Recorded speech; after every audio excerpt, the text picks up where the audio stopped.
Welcome to the Virtual CPA Success Show, where we're 100% focused on helping service-based businesses achieve success. Are you a business owner interested in learning how to scale your business? Has your business reached over $1 million in annual revenue? Then this podcast is for you.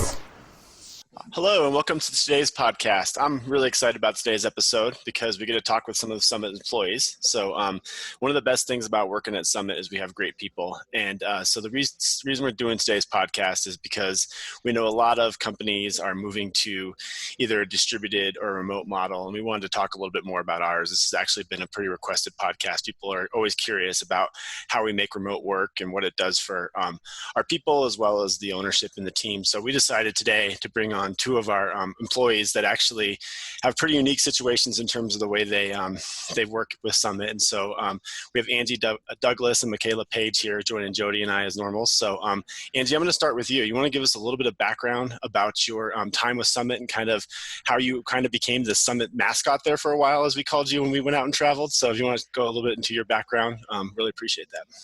So I have been with Summit for 4 years now. And when I started, my husband was working remote also, and we've always loved to travel. So we took this as the opportunity to move into a Sprinter van for a few years, which we put our little offices in there, spend way too much money on internet, and we hit the road. We quickly discovered that summer is not a fun time to be in the van, so we mixed up the van with month-long rentals. One July we spent in South Dakota. We rented out a church in the middle of nowhere that had been converted into a house. Wow. So, yeah, and mostly we were, in spring and summer, we'd be on the road and we'd do week-long stays at different campgrounds and different national parks. And then from there, we moved into a houseboat for 6 months because we could. And then from there, we lived on a travel trailer on our property in Ohio. And now we're currently living in Moab in a real house. So A real house. We've been here for 14 months, but next month we're moving back to the travel trailer in Ohio. So, Oh, you really? Wow. Yes, slightly concerned. Running water, unlimited power, a giant refrigerator. These are things I didn't realize I missed. And now you're used to them, right? Awesome. So we're definitely going to ask you a lot more questions about all three of those experiences for you. But before you kind of go down those paths, Mikala, you want to give us a little bit of your background with Summit and also kind of the moving around you've done? Yeah. So I started with Summit right out of college. So I've been here a little over 2.5 years. The first year I didn't really travel that much besides like weekend trips. I did work remotely Belgium for a week, but that was really the extent of my traveling. You said Belgium? Belgium for a week? Yep, in Belgium. Yeah. So I like to travel with minimal stuff. So I've realized that the more accessories you have, the more they get broken, or just the more annoying it is. But in August of last year, my friend from college asked me if I'd be willing to travel with her for a while because she wanted to start travel nursing and she didn't want to go by herself. So she called me, and a week later we moved to Myrtle Beach. So I've been traveling with her for a year now. We've moved 4 times now. We're in our 3rd state together. Oh, wow. It's been really fun, and I feel really lucky that I'm this flexible and also that I can fit all of my belongings in my car. So. And let me get this straight. You're in your favorite state right now because you're in Colorado with me, right? Yeah, so actually I'm home right now in Indiana. Oh, you are? Okay. But most of the time, in your favorite state. Yeah, most of the time I'm in Colorado, so that's definitely a great place to be. Yeah. So I'm going to ask each of you guys, before we go into the details of your specific situations, just 1 or 2 tips for people that are interested in sharing some kind of lifestyle where they are interested in either living in a van or going to different locations throughout the year. So Mikala, let's start with you. What would be your 1 tip or 2 tips for someone that's thinking about doing this? Kind of like I said before, get everything condensed. Like, I don't know how Angie did it, but I travel with my laptop and a portable monitor. And I don't have big screens. I don't have a fancy setup or anything. I've realized how to keep it condensed. And then another thing is scope out your Wi-Fi situation before you're going to get there. Because the worst weeks that I've had working somewhere are when I'm trying to use my phone hotspot the entire time. And it does not go well for me. Yeah, Wi-Fi for sure, without a doubt. And I think that's a good tip for the business owners. So Jody, that's something we do, right? When people apply, we actually have them send a screenshot of their internet speed, because it is that important. And how many people have we hired where the first week they're here and they're talking and we can only hear every other word they say because their Wi-Fi is not strong enough? Yeah, because we went distributed back in 2013, so we've been doing it for seven, just almost 8 years, and that was a big thing, especially at first, because we had no idea. It was one of those things. It was a trial by error, and we found out that you're right. I mean, the best employee could be the worst employee if you can't communicate, and communication's key to working in a remote environment. And so that was super, super important. And that's when we started shortly after making that a requirement to take a picture of their internet speed. And it's amazing people think how fast their internet is, or in reality, it's not even fast enough to do a Zoom call with, maybe sharing data or whatever. And so it's important to, the internet speed is super, super important. So I can't imagine with what you guys go through. Yeah. I'm trying to find a location, especially with Angie, if you're traveling in a van. I pay for 3 forms of internet. I spend more than $200 a month on internet because no one wants to hear that I don't have a connection if I'm out camping in the desert. That's right. 100%. Yeah, because nobody cares, right? I mean, Nobody cares. No. And you end up getting annoyed with the person, even though it's not even their fault. It's like you're trying to have a normal conversation with someone when they keep cutting out. You're like, oh man, I just want to hear what Angie's saying, and I can't. So you end up getting annoyed and you don't want to. And I know I can't go to North Dakota and Montana because the wireless networks there are not good enough. I learned that the hard way and spent a week in a hotel because we couldn't find any wireless. Oh, wow. That's, never Interesting. The expenses go up quite quickly sometimes on the road trying to work. I'm just like, I'm going to save so much money.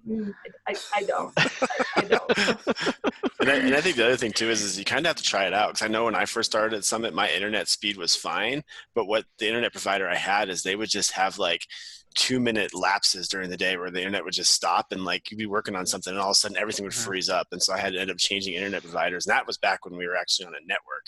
So it was even worse because I kept getting disconnected from the network. I'm like, oh, how annoying.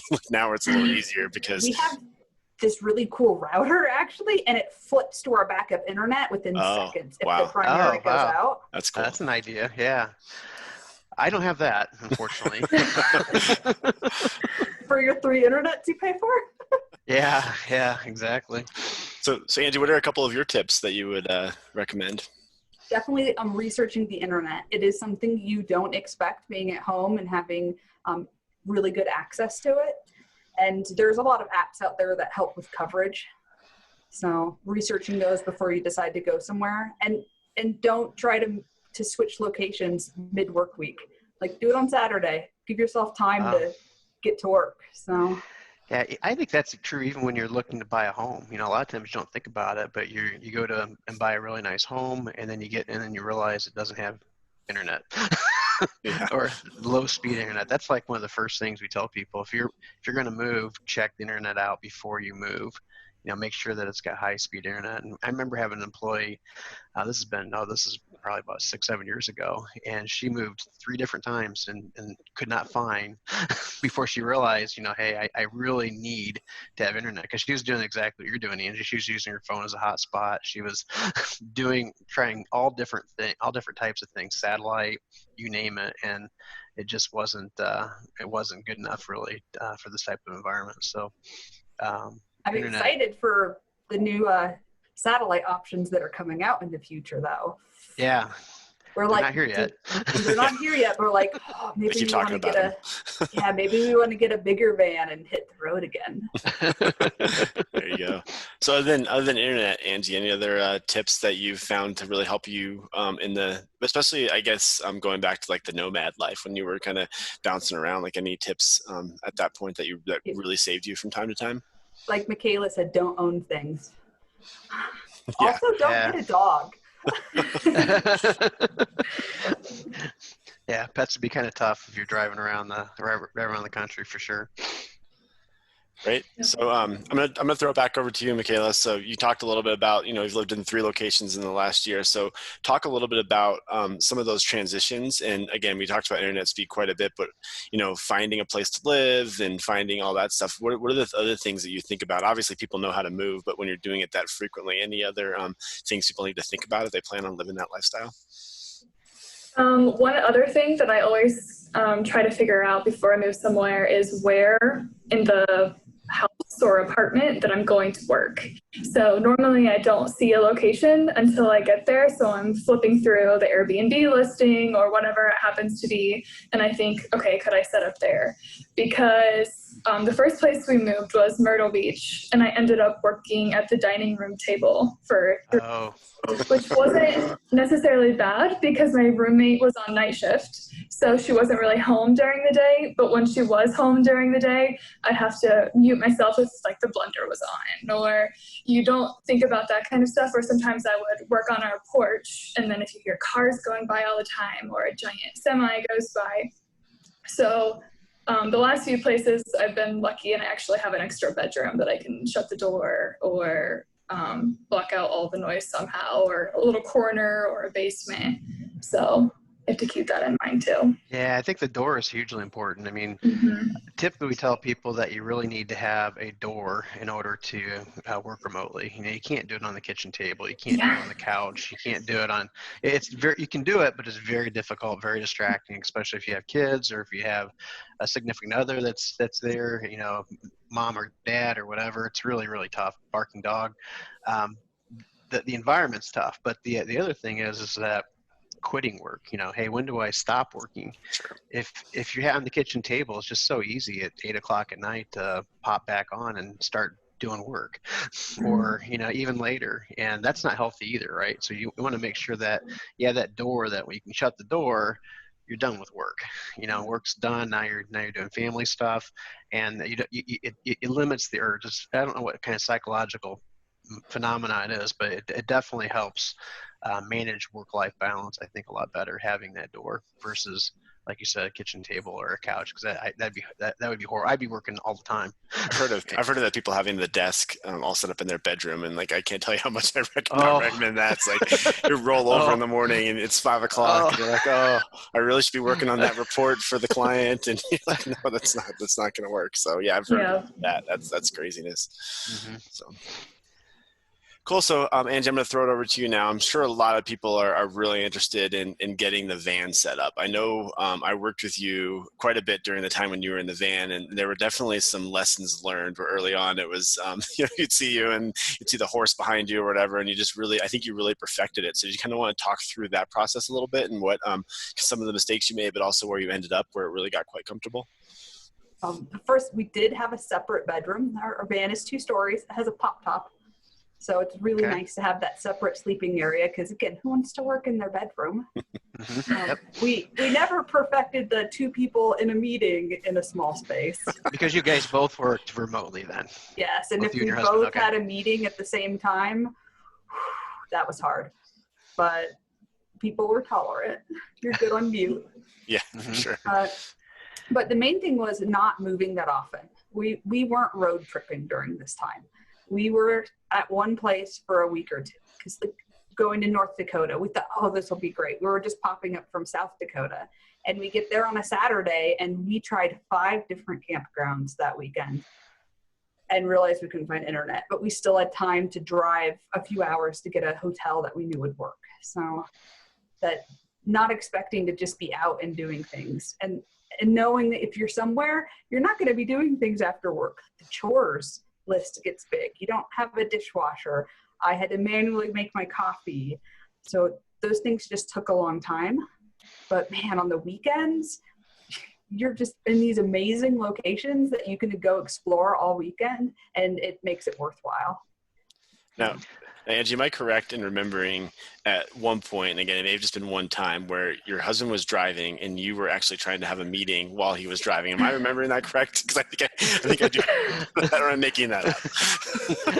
Yes, that has absolutely happened. You're bouncing around. I needed to be somewhere. And the desk, of course, is set up with the van window in the background and the mobile internet. I was just like, fine, do it. And yes, driving down the interstate for an hour call. No. The trees whipping by. It happened more than once. And you would not recommend that, is what you said. No, I would not recommend that. You're just hoping that the internet doesn't go out because, cell phone coverage isn't perfect. Oh, no. Yeah, for sure. Definitely. For sure. I've got a real big question for you. I mean, I'm pretty outgoing. I think Jamie's pretty outgoing. You guys are very outgoing. Does this work for you? We're kind of, in the end, recluses. Like, we don't mind spending all of our time together. So, like, we're definitely, like, best friends first. So, being able to explore all these places together, and because you don't have the family network and you don't have the friend network when you're out on the road. But I wouldn't recommend doing it by yourself. That would be lonely. Yeah, for sure. I definitely could not do it. Yeah, I could definitely not do it by myself. I feel like I kind of go in phases where I do like being by myself, but other times I'm going on a trip to Kroger just to get some social interaction. So I am really fortunate that the travel nurse I live with is one of my best friends, and her schedule is kind of crazy too. So if we go out on a weekend or something, we're both normally available for that, or we do like hanging out so we don't get tired of each other. But yeah, it would be really hard to do this by yourself because it would get just addicting to work maybe 10, 11 hours a day. And then if you're by yourself on a weekend, it's hard to motivate yourself to go out and do something social by yourself. At least it would be for me. So when you're in that new city, how do you go about meeting people? I mean, obviously you have your roommate with you, but how else do you do it? A lot of the people that we meet end up being people she meets at work. Okay. With coronavirus, it has been kind of difficult to be social. So definitely haven't met very many people in Colorado, not as many, but when we were in Baltimore and in Myrtle Beach, a lot of the people were other nurses. So.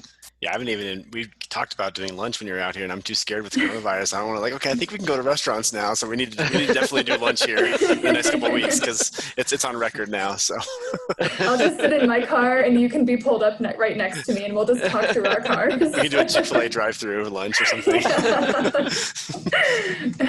How about you, Angie, in terms of meeting people? I know obviously you really are doing a lot of outdoor locations and doing a lot of outdoor stuff, but have you had any luck or tips in meeting people in locations you go to? I don't know that I've met anybody since we've hit the road. So, not that I've kept. Yeah. The nice thing, though, is that I can go to Seattle. I can go to Oregon for a week, a month, and visit my friends and visit my family and not have to take vacation to do it. So.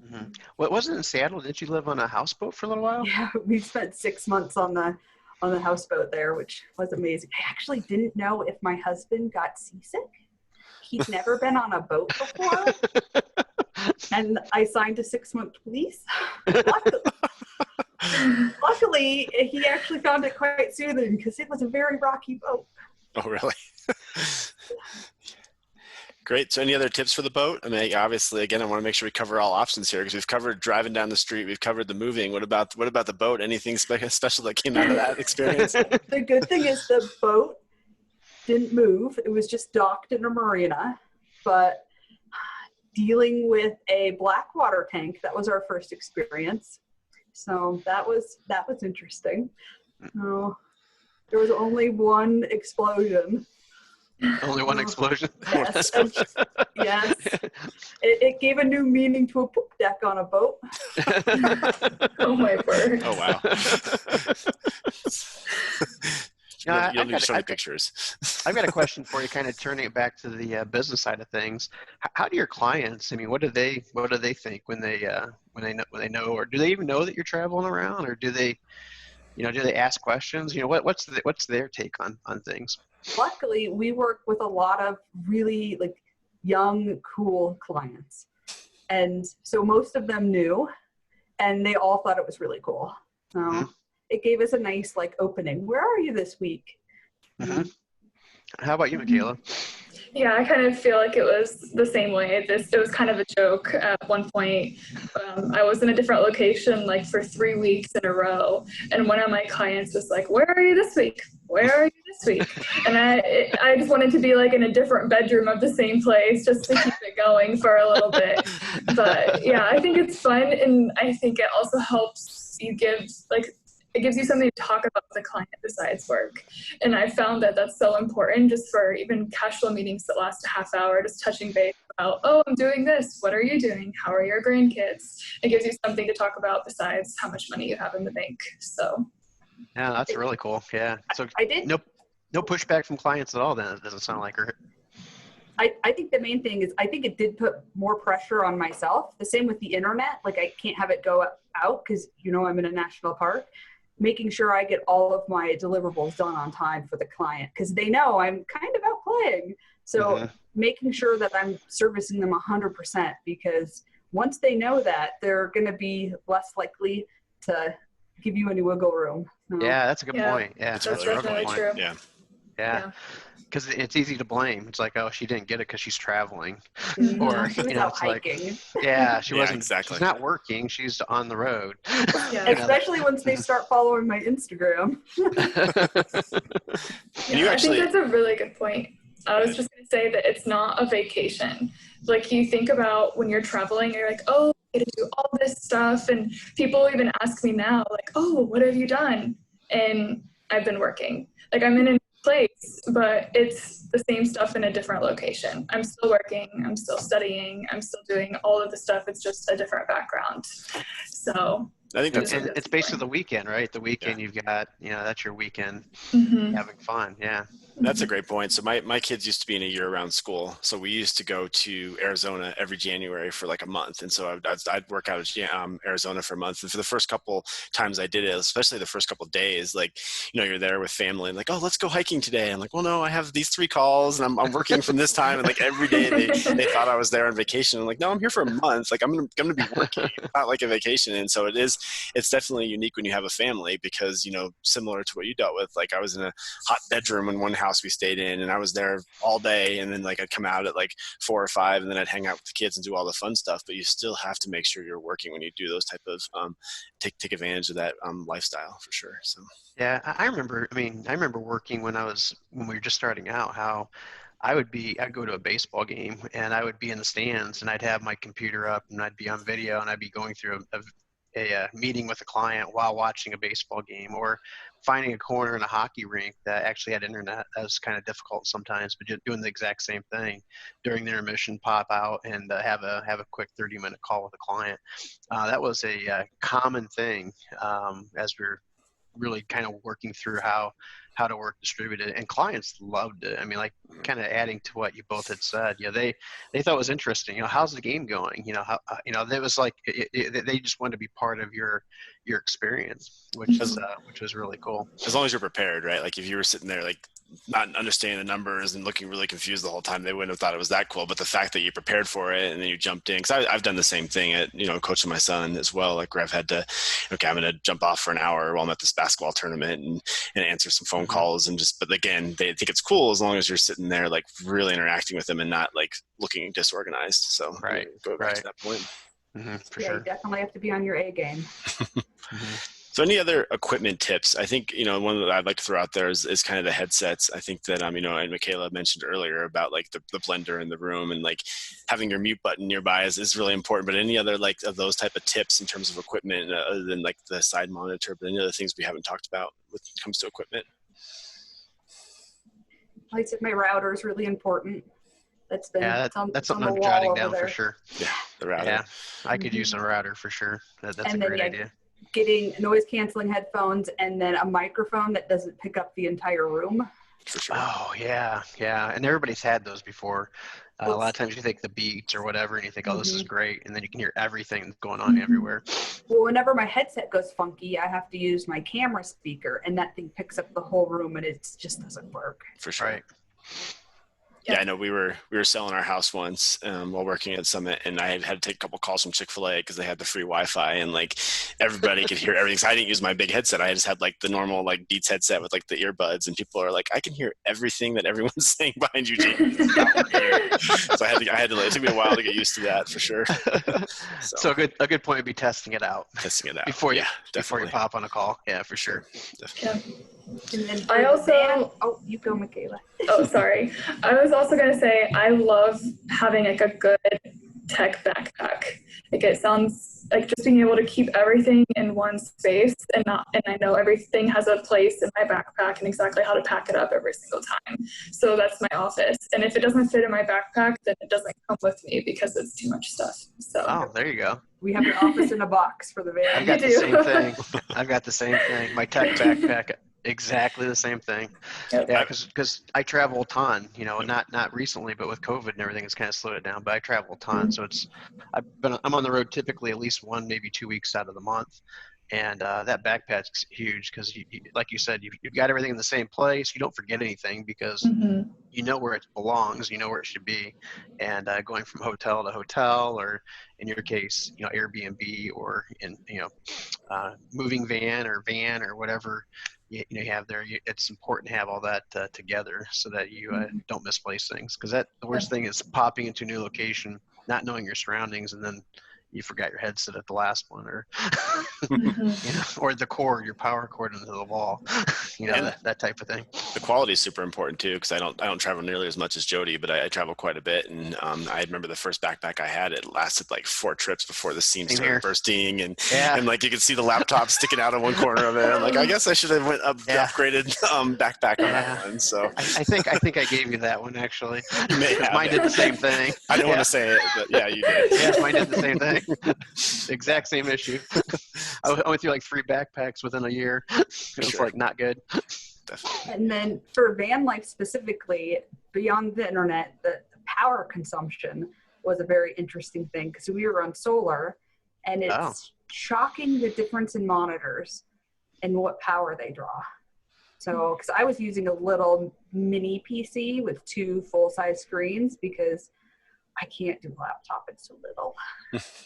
Gotcha. That makes a lot. That's something you wouldn't think of. Yeah, for sure. I wouldn't have thought of that at all. Yeah, that's a great tip for sure. Cool. So we are almost at time here. So I want to give Angie and Mikala just the floor one last time. Any final thoughts or things that people should know? Because I'm sure there's a lot of people listening to this today like, oh, that sounds cool. But I want to make sure that they've thought of everything. So any final thoughts for them?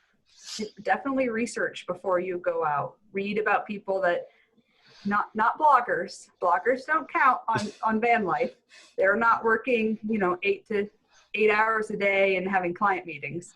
So find people that are like really working on the road and see what they're doing, because it's not all roses and sunshine.